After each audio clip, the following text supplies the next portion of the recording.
Salam la MIFA, j'espère que vous êtes en paix et en bonne santé. On se retrouve encore une fois pour une nouvelle vidéo de votre débrief d'après-match. Manchester City, Wolverhampton, donc un match plein de polémiques sur le plan arbitrage. Donc un match qui s'est soldé sur une victoire à la dernière seconde du temps additionnel, c'est-à-dire à l'arraché, comme ils l'ont fait la dernière fois. Et toujours grâce à cette personne-là, toujours grâce à ce joueur Jean-Pierre, John Stones. Donc John Stones du moins qui arrache les 3 points pour le Manchester City de Pep Guardiola qui a été en difficulté presque pendant tout le match. Donc comme on a l'habitude de dire, c'est-à-dire la possession de balle, ça revient à Manchester City. Donc à chaque fois quand il y a une équipe qui joue face à eux, donc ils leur laissent le ballon. C'est une évidence. Mais le plus important aujourd'hui, c'était quoi? C'était le bloc très bas de cette équipe de Wolverhampton. Et c'est un bloc bas qui a payé, très sincèrement. Parce qu'on voit que City, d'abord, sur l'égalisation, il marque en dehors de la surface sur une superbe frappe de l'autre là, Guardiola. Donc, il commence à nous habituer de ces genres de frappes-là. Mais il commence à dire le genre de but melni. Donc, et parce que tout simplement, toutes les portes sur le plan axial ou bien dans la surface adverse étaient tout à fait fermées. D'autant plus qu'il y avait un bloc défensif de cette équipe de Wolverhampton qui était très bas. C'est-à-dire qu'il laissait constamment le ballon à Manchester City. Il ne voulait pas sortir sur le poteau du ballon, donc il leur laissait le ballon, il leur laissait la latitude de pouvoir circuler de gauche à droite sur Doku ou bien sur Savigno. Et toujours c'était fermé, c'était fermé. Alan a été transparent parce que tout simplement il a eu du mal à se retrouver. La seule fois où il a eu à se retrouver face au gardien de but, il y a eu un très bon retour défensif de Dawson, je pense bien, qui a fait un excellent match aujourd'hui. Être nourri sur le côté gauche aussi a été exceptionnel tout au long de la rencontre. Donc il a été cramé, il a été fatigué, mais il a tenu, il a tenu. Tout comme Nelson Semedo, auteur d'une passe décisive, d'une très belle passe décisive. En parlant de cette passe décisive-là, on va revenir un tout petit peu sur le dispositif tactique de cette équipe de Man City. C'est-à-dire, à chaque fois, ils jouent de la même façon. Ils ont tous les 10 joueurs dans la surface adverse. Résultat, quand il n'y a pas Kyle Walker qui est là, sachant que Kyle Walker, mon défenseur, bi gëna vivace. Bi gëna gaaw ci défenseur yi nga xamanteni ñom ñoy wa Manchester City. Quand il n'y a pas la présence de Kyle Walker, et qu'on sait que eux, ils attaquent constamment, c'est-à-dire ils sont constamment dans la surface adverse ou bien dans la moitié de terrain adverse. Résultat, à une passe ou bien à deux passes, ça casse toute la ligne défensive de cette équipe-là. Et ça se retrouve en contre-attaque rapide, 1 contre 1 ou bien 1 face au gardien de but Ederson. Ederson qui a encaissé son 7e but ou bien son 7e but parce que ça fait 7 matchs de suite qu'il encaisse un but. Donc, et ça fait aussi, comment dire, 7 matchs de suite que City, au moins, ou bien 5 matchs où City encaisse le premier but. Et après, ils essaient de revenir au score et de pouvoir peut-être marquer un second but. On se rappelle du dernier match, tout juste avant la trêve internationale, face à l'autre là, face à cette très belle équipe du Fulham, qui a mené au score et qui avait peut-être la possibilité de doubler la mise. Comme aujourd'hui aussi, Nelson Semedo a eu cette occasion-là de pouvoir doubler la mise bien avant le retour au score de Guardiola. Malheureusement, il est tombé sur Ederson parce qu'il a trop poussé son ballon sur le côté droit, alors que s'il revenait un tout petit peu sur le côté gauche, il pouvait marquer ce but-là peut-être facilement. Donc un très bon pressing aussi, ou bien un très bon contre-pressing de la part de Manchester City à chaque fois qu'ils perdent le ballon. Parce que c'est obligatoire qu'ils puissent faire ce contre-pressing là. Ndax suñu ko défoulé, à tout moment mën nañ leen jël en contre-attaque et vite fait les joueurs adverses ou bien l'attaquant adverse peut se retrouver en face à face avec Ederson et à chaque fois ça fait mal. Aujourd'hui, le repli défensif de Rico Lewis a tardé parce que tout simplement ils attaquent très haut sur le terrain.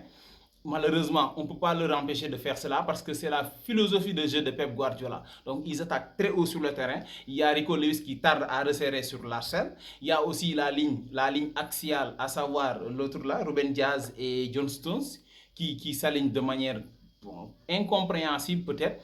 Parce que tout simplement, le centre de l'autre là, le centre de Semedo passe devant toute la défense pour arriver jusqu'à Larsen. Et il y a le retard de resserrement de Rico Lewis et Larsen fait une tapine, comme on a l'habitude de dire. Maintenant, après cela, il y a eu cette possession de balle à 80%, voire 80 et quelques pourcents, donc pour Manchester City, ce qui était tout à fait normal parce que tout simplement, les hommes de l'autre là, du coach de Southampton, ont décidé de jouer très bas pour leur permettre ensuite, en contre-attaque, de pouvoir se projeter très rapidement. Maintenant, malheureusement, ils n'avaient plus un point de fixation dans la moitié de terrain des Citizens. C'est la raison pour laquelle, à chaque fois, en seconde période, ils avaient du mal à ressortir très vite le ballon. Face aussi à ce très bon contre-pressing des joueurs de Manchester City. Mais c'était quand même une équipe de Wolverhampton très intéressante aujourd'hui dans certaines séquences de jeu, dans certaines sorties de balles qui ont été très sincèrement exceptionnelles, à l'image du but de Larsen. Donc il y avait une belle séquence de jeu, de belles combinaisons du moins, et ça finit sur Semedo qui fait cette passe en retrait là pour permettre à Larsen de pouvoir marquer son but. Maintenant, Doku a poussé sur le côté, Savigno a poussé sur le côté, ça n'a pas marché. En seconde période, ils se sont fait remplacer par Foden et par l'autre là, Grealish. Donc Foden qui a été sur le côté aussi, qui n'a pas été tranchant parce que tout simplement, lui, il lui manque comment dire, cette confiance-là en soi qui n'est toujours pas de retour. Donc de l'autre côté, Semedo qui a fatigué encore une fois de plus Grealish. Donc lui aussi, aujourd'hui, il a vraiment fait son match. Il a été face à Doku, il a géré. Il a été face à Savigno, pendant un moment, il a géré. Il a été face à Grealish, donc il a géré tout le reste du match. Alors qu'il avait déjà un carton jaune en première période. Donc, ce n'était pas évident de pouvoir gérer son match comme ça, mais il l'a fait. Derrière aussi, il y avait un excellent José Sa, très sincèrement. Si aujourd'hui City gagne tout simplement 2 buts à 1, c'est grâce à José Sa, parce que tout simplement il a eu à faire des arrêts tellement décisifs dans le match. Il a été très bon sur sa ligne. Donc sur le deuxième but qu'il encaisse à la dernière seconde, donc on peut polémiquer là-dessus, parce que tout simplement il y a Bernardo Silva qui est non seulement au jeu, mais aussi qui le gêne. Donc qui le gêne un tout petit peu, mais avant que le ballon n'arrive sur la tête de John Stones. Donc il pousse Bernardo Silva et après il se retrouve seul. Peut-être qu'au moment où il le pousse et au moment où Stones claque sa tête, il n'y avait pas ce repositionnement-là de sa part pour pouvoir être sur sa ligne et pouvoir faire un arrêt sur la tête. Malheureusement, donc bon, ça a été vu à la barre et le but a été accordé pour John Stones, donc qui a encore sauvé ses coéquipiers aujourd'hui, comme il l'avait fait face à Arsenal, tout juste aussi à la dernière minute ou bien à la dernière seconde du temps additionnel en seconde période. Donc une victoire à l'arraché, comme on a l'habitude de dire, de Manchester City, qui est toujours aussi deuxième derrière Liverpool. Liverpool qui vient de gagner son match, son derby ou bien son classique face à Chelsea. Donc un match très engagé, un match bon bon, le spectacle qu'on a eu, on s'attendait à ça. Spectacle bob lañ doon xaar, et je pense bien que am nañu ko. Donc c'est un match qui s'est joué de la première à la dernière minute du temps réglementaire, voire même du temps additionnel, parce qu'en seconde période l'arbitre a donné 7 minutes de temps additionnel et parfois même les 7 minutes ont été dépassées. Donc ça commence déjà très bon et très engagé de la part des hommes de l'autre là, de Enzo Maresca. Donc Chelsea qui vient aujourd'hui et qui fait un pressing très haut sur Liverpool, alors que Liverpool ñom lo rek lañ bëgg, parce que ñom, c'est-à-dire ñom pressing aussi ñom la bok, c'est-à-dire c'est eux les spécialistes pratiquement du pressing haut. Donc quand tu viens et tu le fais face à eux, donc ils aiment ça, Ensuite ils font de longs ballons, ils font des transversales, comment dire, un jeu long sur Mohamed Salah ou bien sur Cody Gakpo. Cody Gakpo aussi qui n'a pas été peut-être à son meilleur match aujourd'hui. Donc il a eu à rater pas mal d'occasions. Donc Salah de l'autre côté qui a eu à fatiguer peut-être un tout petit peu, ou bien qui s'est fait fatiguer par l'autre là, Malo Gusto. Donc et au finish, il récolte un penalty en première période. Un penalty grâce à qui? Grâce à un excellent Curtis Jones. Curtis Jones. Il ne s'est pas imposé l'année dernière, mais cette année-ci, je pense bien qu'il est parti pour être un titulaire indiscutable. En tout cas, il a été excellent tout au long du match, ou bien pendant tout le temps qu'il a été sur le terrain, parce qu'il a été remplacé en seconde période par McAllister. Donc aujourd'hui, il fait un énorme match. Donc il amène un penalty, voire même un deuxième penalty qui a été refusé du moins par la VAR. Ensuite, il revient, il claque ce second but là sur un service délicieux de l'autre là, Mohamed Salah. Donc Mohamed Salah qui a été auteur d'un but et d'une passe décisive aujourd'hui, mais Curtis Jones qui a été vraiment au four et au moulin aujourd'hui. Avant qu'il ait le penalty, il a eu à sauver un ballon Mohamed Terini. C'est-à-dire, s'il n'avait pas fait ce sacrifice là, ce qui est sûr et certain, peut-être Cole Palmer pour aller claquer son but. Malheureusement, ça n'a pas été fait parce qu'il a eu à intervenir au bon moment. Et je pense bien que sur l'action qui suit, ou bien après quelques minutes, il a eu à récolter ce penalty-là, avec l'autre là.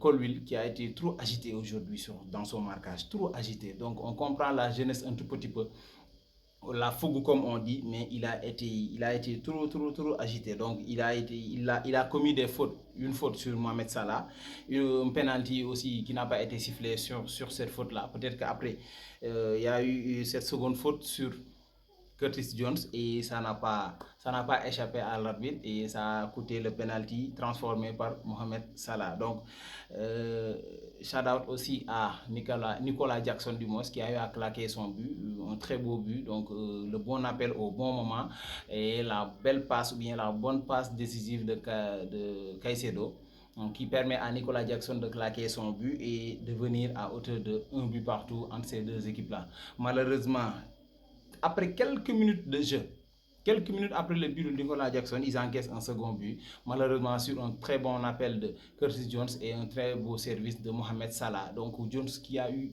à se projeter trop souvent aujourd'hui dans cette rencontre-là.